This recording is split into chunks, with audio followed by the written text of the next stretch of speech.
Chers étudiants, bonjour. Donc voici le premier cours que je vous donne en différé.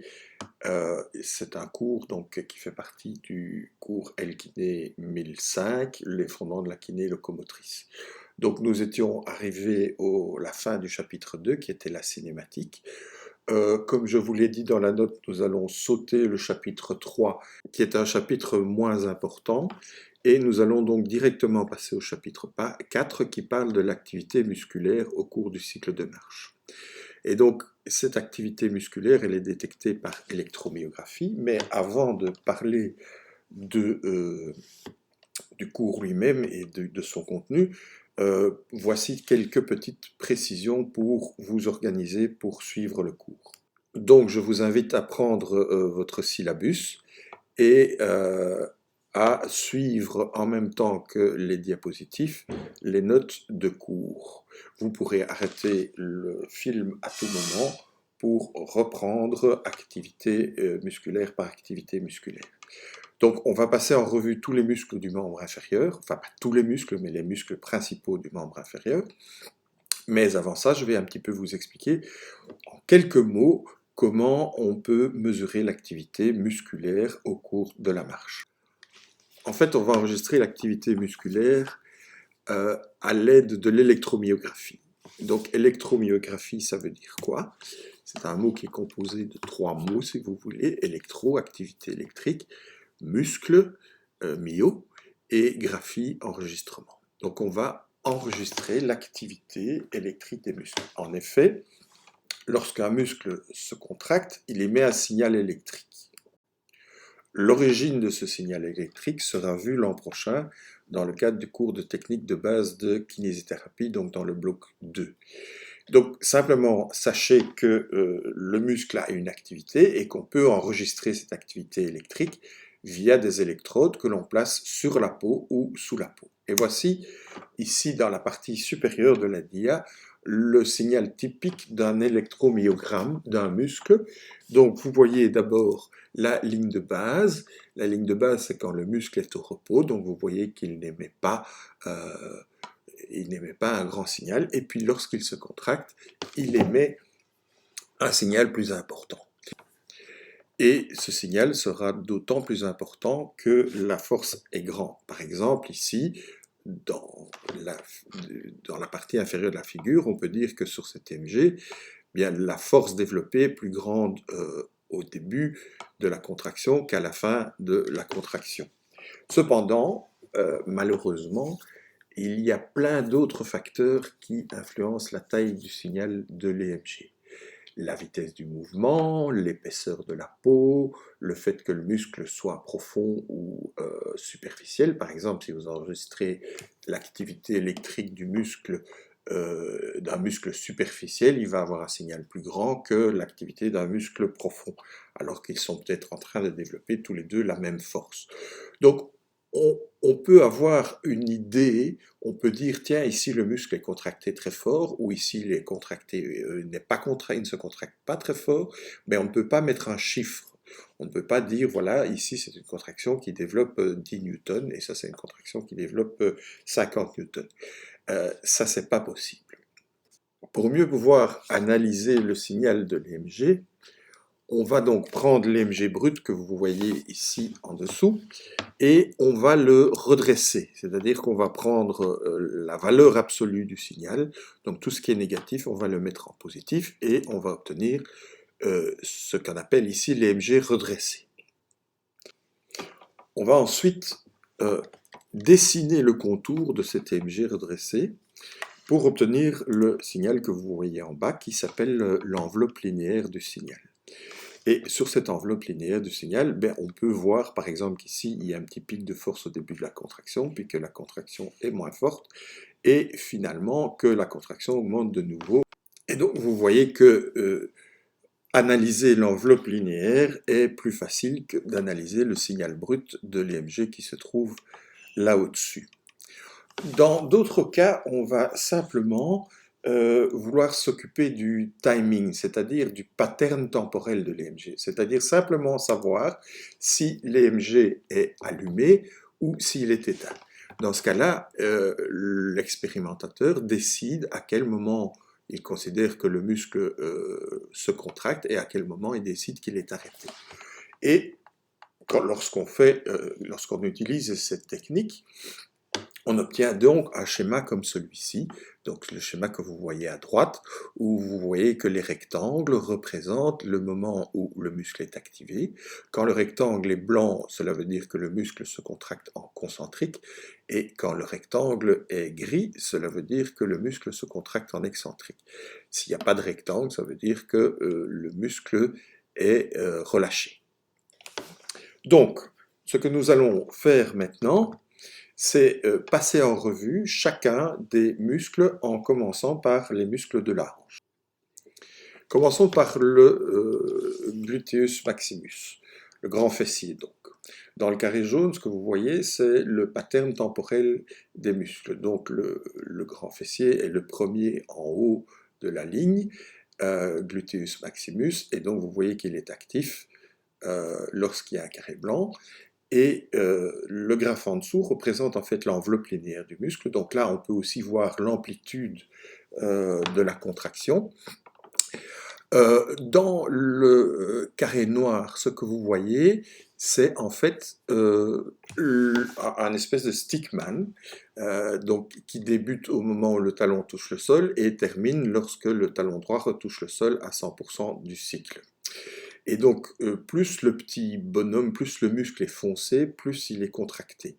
Donc cela nous permet un peu de visualiser à la fois le mouvement et la contraction musculaire. Sur le graphe du bas, ce que je vous ai présenté, c'est un graphe que vous avez déjà vu précédemment, c'est le graphe de la cinématique du mouvement. Donc on va regarder en même temps l'activité des muscles et en même temps le mouvement qui est réalisé pour savoir si on a affaire à une contraction concentrique ou une contraction excentrique. Commençons ici. Donc vous voyez que l'activité électrique du muscle débute à la fin du cycle, un petit peu avant que le talon ne touche le sol, et qu'elle continue ensuite au début de la phase d'appui jusqu'à peu près 30% du cycle. Vous voyez que pendant ce temps, la hanche effectue une extension, excusez-moi, il effectue une extension. Donc, ce qu'on observe, c'est que le muscle extenseur, le gluteus maximus, qui est un muscle extenseur, travaille pendant un mouvement d'extension et réalise donc une contraction concentrique. Et c'est pour ça que sur le graphe ici, vous voyez que le dessin est en blanc. On peut maintenant passer au muscle psoas.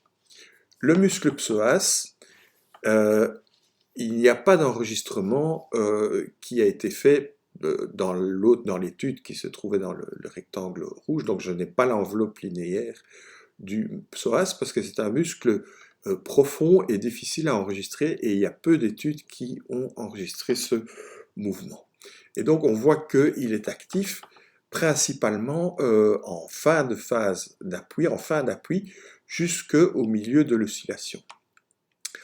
En fin d'appui, vous pouvez constater que le muscle est toujours, que la hanche est toujours en train de faire une extension, mais que le muscle qui est un fléchisseur va donc travailler en excentrique, puisqu'il s'agit d'un muscle fléchisseur qui travaille pendant une extension. C'est donc une contraction excentrique, puisque le muscle est étiré. Ça, c'est la première partie que vous voyez ici en gris sur la figure. Ensuite, le muscle va continuer à se contracter pendant la flexion, et ça c'est la partie, donc il va lancer la jambe vers l'avant pendant la phase oscillatoire, et donc ça c'est l'activité que vous voyez ici dans le carré blanc. Passons maintenant à l'activité du gluteus medius, appelé aussi gluteus medialis ou moyen fessier en français. C'est un muscle qui a une activité très importante au cours de la marche, parce que c'est lui qui va contrôler le mouvement du bassin dans le plan frontal, comme nous allons le voir maintenant. Vous voyez que l'activité de ce muscle commence légèrement avant l'attaque du talon. Alors, on a déjà observé ça également dans le muscle grand fessier, dans le gluteus maximus. C'est une activité qui commence avant l'attaque talon. Pourquoi? Eh bien parce qu'en fait, la force musculaire met un certain temps à se développer à travers le muscle. Ça prend plusieurs dizaines de millisecondes.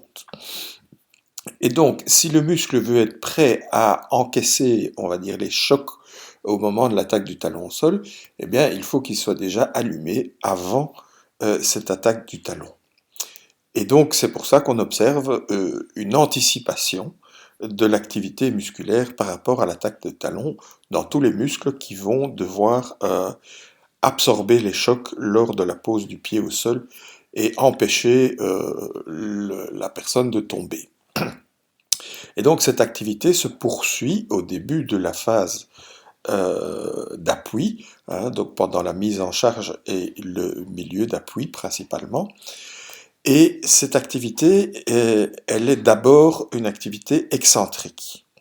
En effet, vous voyez ici, le bassin bascule, comme c'est montré sur le petit schéma en bas à droite, le bassin bascule du côté de la jambe oscillante.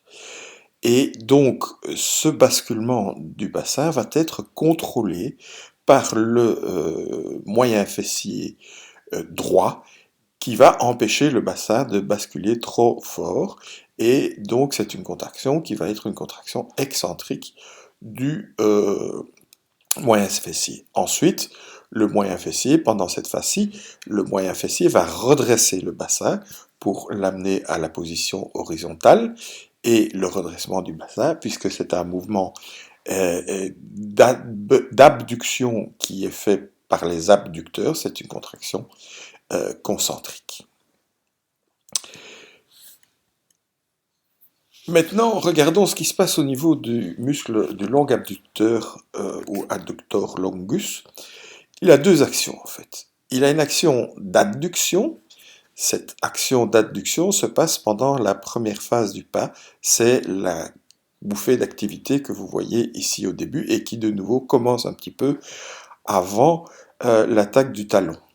Cette première bouffée d'activité, dans cette première bouffée d'activité, l'adducteur longus va en fait stabiliser la hanche en même temps que le moyen fessier qui est son antagoniste. Et donc, pour absorber le choc, on voit souvent ce comportement au cours de la marche, on le verra encore plus tard.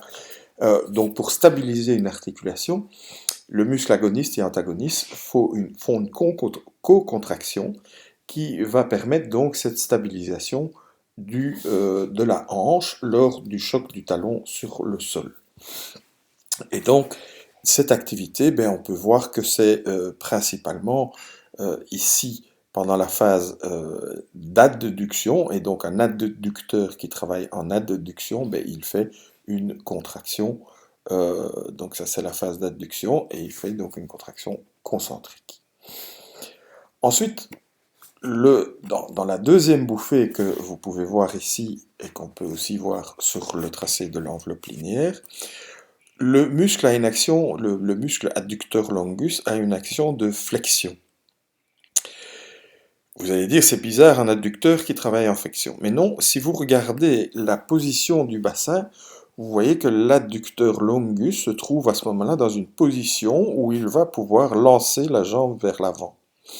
Et donc, pour lancer cette jambe vers l'avant, ça se fait pendant une phase de flexion de la hanche, et donc puisque ce fléchisseur travaille en flexion, il réalise également une contraction concentrique. Passons maintenant au gluteus minimus. Le gluteus minimus, qui est un muscle profond qui se trouve en dessous du gluteus medius, donc le gluteus minimus, son nom en français c'est le petit fessier, et ce muscle est un rotateur interne de hanche. Et donc, en fait, je n'ai pas ici d'enregistrement de ce muscle, j'ai simplement une information que j'ai trouvée dans un livre où en fait donc on explique que le gluteus minimus va être actif pendant toute la phase d'appui. Donc quand vous touchez le sol, hein, c'est une vue du dessus, à 0% du cycle, lorsque le talon droit touche le sol, vous êtes dans la position qui est décrite à la gauche, et lorsque le talon gauche touche le sol à la fin, donc à 50% du cycle, vous êtes dans la position indiquée sur le schéma de droite. Entre les deux, votre bassin a fait un mouvement de rotation interne, enfin votre hanche a fait un mouvement de rotation interne. Et ça, vous pouvez également le voir ici sur la figure. Vous voyez qu'ici on part en rotation externe, en rotation latérale, et qu'on termine ici en rotation tout à fait interne. Et donc le rôle du gluteus minimus, c'est de réaliser cette rotation interne pendant les premiers pas. Pendant le deuxième pas, pendant la phase oscillatoire, il est inactif. Passons maintenant au muscle quadriceps, donc on va descendre au niveau du genou, et vous voyez en bas à gauche l'enveloppe linéaire des trois parties du quadriceps, le vastus medialis, ou vaste interne, le vastus lateralis, ou vaste externe, et le rectus femoris, appelé aussi droit antérieur. L'activité principale du muscle commence un petit peu avant l'attaque talon, comme on a déjà vu précédemment avec le grand fessier, le moyen fessier et les longs adducteurs, et elle se poursuit pendant la plus grande partie de la phase d'appui, jusqu'à en tout cas à peu près à 40% du cycle. Et donc, cette phase-là, on la retrouve dans les trois chefs du quadriceps. On n'a pas ici l'enregistrement du crural qui est plus profond et qui est plus difficile à enregistrer. Et donc, qu'est-ce qu'on voit? On voit qu'au début de la contraction, le genou est en train de faire une extension. Comme le quadriceps est un muscle extenseur, ça veut dire que donc les trois parties travaillent en concentrique. Ensuite, juste après l'attaque talon, il y a une petite flexion du genou qui sert à amortir le choc, nous avons vu ça précédemment. Et donc là, on a un mouvement de flexion du genou pendant une contraction du quadriceps qui est un extenseur. Donc ça veut dire que pendant cette phase, le muscle quadriceps travaille en excentrique. Et ensuite, il va, pendant la phase suivante d'extension du genou, il va de nouveau travailler en concentrique, puisque c'est un mouvement d'extension réalisé par l'extenseur. C'est ce qu'on voit ici. Vous pouvez voir aussi qu'il y a une seconde bouffée d'activité dans le rectus femoris qui n'est pas présente dans les deux vastes. Nous reviendrons plus tard sur le rôle de cette activité musculaire. Et au niveau des muscles ischiatiques maintenant. Vous voyez que les muscles ischiatiques sont actifs autour de la phase de pose du talon au sol, et que pendant le reste du temps, ils sont silencieux. Donc on a les deux parties, ici on a le medial hamstring, donc les ischiatiques les plus internes, et ici le lateral hamstring, les ischiatiques les plus externes. Et donc, qu'est-ce qu'on observe? On voit que l'activité électrique des muscles ischiatiques commence un petit peu avant la pose du talon au sol et continue après la pose du talon au sol jusqu'à environ 30% du cycle, en comptant bien plutôt 20% même. Et donc, quel est le rôle des ischiatiques? Eh bien, le rôle des ischiatiques, c'est donc d'abord ici, ils vont freiner, pendant cette phase, ils vont en fait freiner le mouvement d'extension. Ils vont donc travailler en excentrique pour freiner le mouvement d'extension de la jambe qui est en train d'osciller et pour arrêter ce mouvement d'oscillation. C'est donc la petite phase grisée qu'on voit sur le graphe en haut à gauche. Ensuite, les muscles ischiatiques vont se contracter pendant le début de la phase d'appui. Ils se contractent il faut une concontraction avec le quadriceps. on observe souvent cette phase de cocontraction, je vous en ai déjà parlé, entre les muscles, le muscle moyen fessier et les adducteurs. Il y avait aussi une cocontraction, cette cocontraction qui va en fait servir à stabiliser le genou et à empêcher que les mouvements soient trop importants. Et donc ici, les fléchisseurs vont travailler pendant ce petit mouvement de flexion qu'on observe au début de la phase d'appui, et donc évidemment ce sera une phase une phase concentrique puisque ce sont des fléchisseurs qui travaillent en flexion. On va descendre de nouveau d'un niveau pour aller cette fois-ci vers la cheville. Et le premier muscle qu'on va voir, c'est le muscle triceps sural avec ses trois chefs, le gastrocnémien externe, le gastrocnémien interne et le soleus. Vous voyez que le triceps sural est actif, pas tout à fait au début de la phase d'appui, mais il est actif à peu près jusqu'au moment où le pied quitte le sol, depuis 10% environ du cycle jusqu'à 60-65% du cycle. Alors, quelle est son activité? Eh bien, il y a d'abord une activité très faible qui est réalisée principalement par le gastrocnémien latéral, ou appelé aussi jumeau externe, et c'est d'abord une petite contraction concentrique, puisque il y a un mouvement d'extension de la cheville, que l'on peut voir donc dans ce petit carré blanc, et puis il y a une phase de contraction excentrique qui va commencer à l'endroit où la flèche verte verticale se trouve placée sur le graphe de la cinématique, et qui est donc réalisée par le gastrocnémien. Ensuite, les trois chefs du triceps se mettent en route et on voit leur bouffée d'activité ici, qui est une bouffée d'activité qui est d'abord une bouffée d'activité excentrique, puisque, comme vous pouvez le voir, donc on voit que c'est excentrique. Et pourquoi c'est excentrique? Parce qu'en fait, le tibia est en train de passer au-dessus du pied, et le tibia avance, comme vous pouvez le voir sur le petit schéma au milieu, et donc il s'agit d'un mouvement de flexion de la cheville qui va être contrôlé par le triceps, qui va en fait empêcher la personne de tomber vers l'avant, si vous voulez, en allant trop loin. Et donc cette activité est d'abord une activité excentrique, puisqu'il s'agit, comme je vous le disais, d'un mouvement de flexion, et il est suivi après par une activité concentrique. Une fois que la cheville commence à s'étendre, vous voyez entre 40 et 50% du pas, le talon quitte le sol, donc on observe une extension de la cheville, et cette extension de la cheville, elle est réalisée grâce à une contraction concentrique du triceps, qui est donc la fin de cette contraction qu'on observe ici. Voyons maintenant, revenons un moment au niveau du genou et au niveau du quadriceps.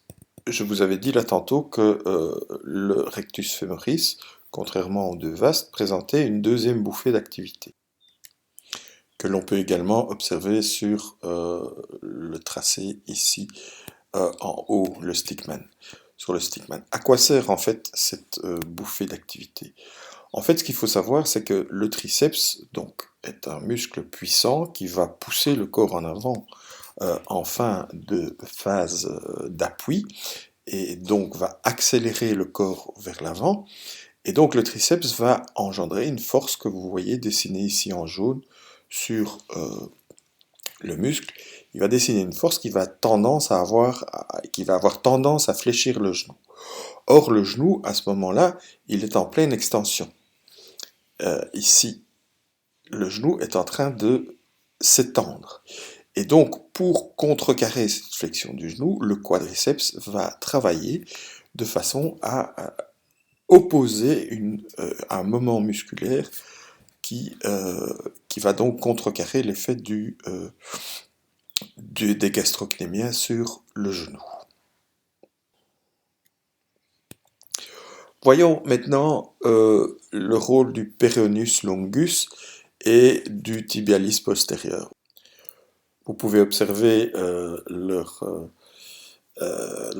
pattern d'activité sur le schéma de gauche, indiqué par les deux flèches rouges. Et donc, vous voyez que ils sont actifs en même temps, et que quand l'un est en contraction concentrique, l'autre est en contraction excentrique, et inversement. En fait, ces deux muscles, quel est leur rôle principal? Ben, ils vont surtout contrôler la prosupination de la cheville, comme montre le petit schéma qui est au milieu. Donc le péronéus longus va tirer le pied en pronation et le tibialis postérieur va tirer le pied en supination. Et donc c'est par l'équilibre de ces deux muscles qu'on va pouvoir contrôler ce mouvement de la cheville dans le plan suivant le long axe du pied, si vous voulez.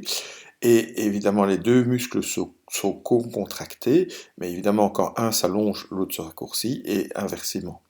Et donc, je n'ai pas ici d'activité pour le tibialis postérieur, parce que c'est un muscle assez profond et difficile à enregistrer, je n'ai que l'activité du péronéus longus.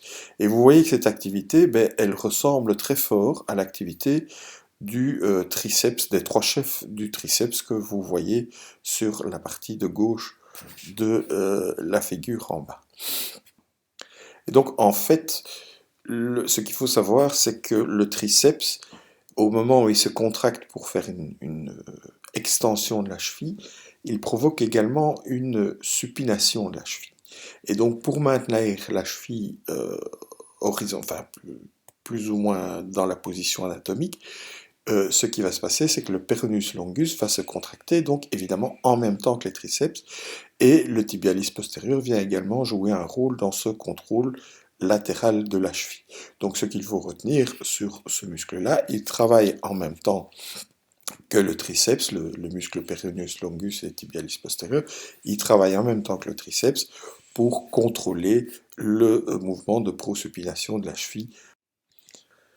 Nous allons maintenant passer aux muscles antagonistes au triceps. Le principal de ces muscles, c'est le tibialis antérieur, mais les extenseurs des orteils jouent également un rôle dans ce mouvement donc de flexion dorsale de la cheville. Donc le rôle principal du tibialis antérieur, son action principale plutôt, c'est une flexion dorsale de la cheville. Donc il remonte le dos de la cheville, si vous voulez, et il va en fait avoir une double contraction. Une première contraction qui se passe autour de l'attaque du talon au sol, quand le pied se pose sur le sol, donc le pied va se poser à plat sur le sol, et à ce moment-là, il va y avoir cette contraction que vous voyez à droite, qui est une contraction excentrique, puisque vous voyez que la cheville se pose à plat sur le sol, donc c'est une extension de la cheville, pendant que le pied tourne autour du talon, et on voit donc bien que le tibialis antérieur se contracte en excentrique, puisque c'est une extension de la cheville avec un fléchisseur de la cheville qui travaille. Ensuite, comme on le voit, la cheville va commencer un mouvement de flexion. Et donc, le tibialis antérieur va travailler en contraction concentrique. C'est quoi ce mouvement de flexion? C'est en fait le pied est posé sur le sol et le tibia bascule vers l'avant. Et donc, le début de ce mouvement de bascule du tibia vers l'avant pour passer au-dessus du pied, si vous voulez, il est initié par le tibial antérieur, et puis une fois que le mouvement est lancé, bien c'est la gravité qui va travailler, qui va faire le boulot, puisque elle va à ce moment-là simplement, si vous voulez, l'individu est en train de tomber vers l'avant, entre guillemets, et ce mouvement de chute vers l'avant, comme nous l'avons vu, est contrôlé par une contraction excentrique du triceps sural. Ensuite, nous avons une deuxième bouffée d'activité du tibial antérieur. Cette bouffée d'activité, elle est présente, on le voit bien ici sur l'enveloppe linéaire du muscle. Le muscle se contracte alors parfois légèrement concentriquement, parfois légèrement excentriquement. C'est une activité qui est faible en termes de force développée, mais elle sert en fait à relever le pied pour ne pas que le pied accroche le sol lors de la phase oscillatoire.